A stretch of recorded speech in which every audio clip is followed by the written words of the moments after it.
Europe likes to talk about its monuments, its art, its scientific progress. But behind the shining pages of history lies a far darker chapter.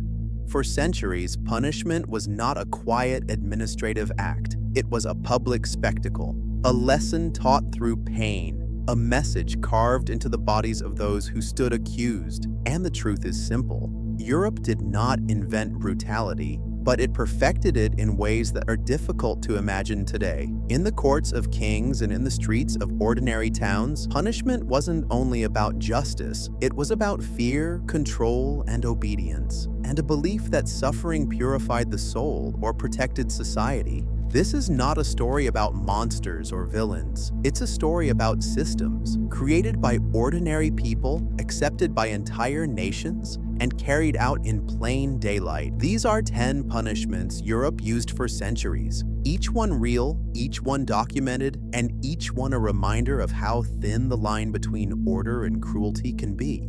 The wheel was more than a device. It was a philosophy.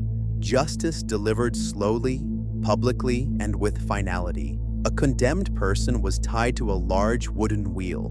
Limbs were shattered with iron clubs. The breaking was methodical. Legs first, then arms, so the victim survived long enough to feel everything. The broken body was woven between the spokes and raised high, left hanging over towns as a warning. In some regions, people lived for hours, even days. The wheel was never only about the condemned. It served as a warning, showing everyone what awaited those who stepped outside the rules of the time. Not every punishment aimed to kill.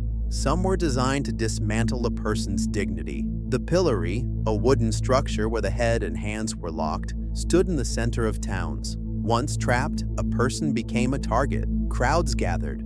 Food scraps, mud, stones, almost anything was thrown. Insults, spitting, humiliation. The punishment depended entirely on the mood of the crowd. Some people survived unharmed. Others were blinded, broken, or even killed by violence disguised as justice. The pillory revealed something uncomfortable: how fast ordinary people could turn into a mob once the law told them it was allowed. In torture chambers across Europe, there was a device used to extract confessions, not corpses: a heavy iron boot. The foot was placed inside and wedges were hammered into the space between bone and metal. Each strike tightened the pressure until bones cracked like branches. There was no blood, no dramatic spectacle, only the slow collapse of bone under force. And often, once the confession was signed, the execution followed anyway. Whipping was simple, cheap, and brutally effective. It required no complex device, just a post, a whip,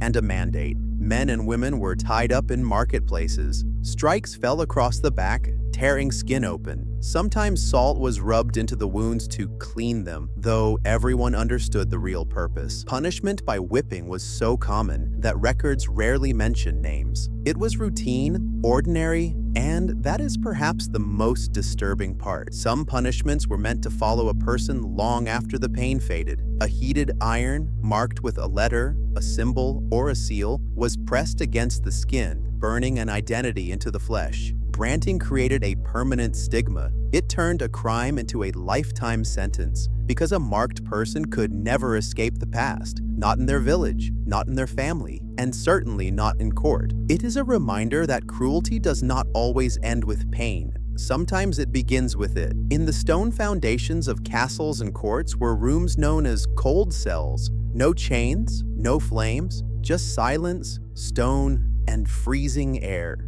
The condemned were left in darkness for hours, sometimes even days, with nothing but dripping water and their own breath for company. It was a slow punishment, one that targeted the mind rather than the body. People emerged disoriented, shaking, weakened. Some confessed to crimes they never committed just to escape the darkness.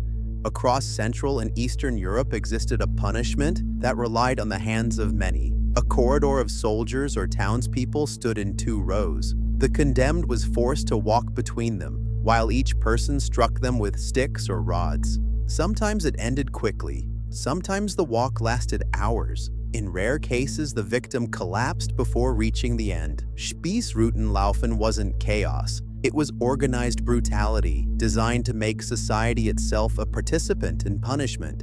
Europe had a punishment specifically designed for those considered dangerous with words, usually women. A metal cage was placed over the head, with a plate or spike pressed against the tongue. Speaking became impossible. Movement was painful. The person was paraded through the streets as a symbol of ridicule. It wasn't about justice. It was about controlling speech, behavior, and social order through humiliation. Similar to the pillory, stocks held the feet rather than the head, but the impact was different. Tied down at ground level, the condemned were exposed not only to the crowd but to weather, animals, and exhaustion. Hours in cold rain or in the heat, legs cramping, insects crawling, people walking by without a glance. Stocks revealed another truth about punishment. Sometimes suffering grows not from violence but from being left helpless and forgotten. The fire was the most feared punishment because it was irreversible, public, and symbolic. Used for centuries, it was reserved for crimes seen as threats to the very structure of society, heresy, witchcraft, or treason. Crowds gathered not out of cruelty, but because executions were social events, rituals that reinforced authority. Most victims were strangled before the flames reached them. Fire was not only an ending, it was a warning visible from every street and every window until the ashes cooled. These punishments belonged to courts, kings, churches, and entire communities that believed fear protected society. But they also reveal something deeper: how easily justice can turn into cruelty when a system stops seeing people as people. Europe has changed. The laws are different. The devices are gone. But the history remains, and it asks one question: what happens when order matters more than humanity? If you want to hear the parts of history most people prefer to forget, stay with me and subscribe to be here when the next shadowed story returns to the surface.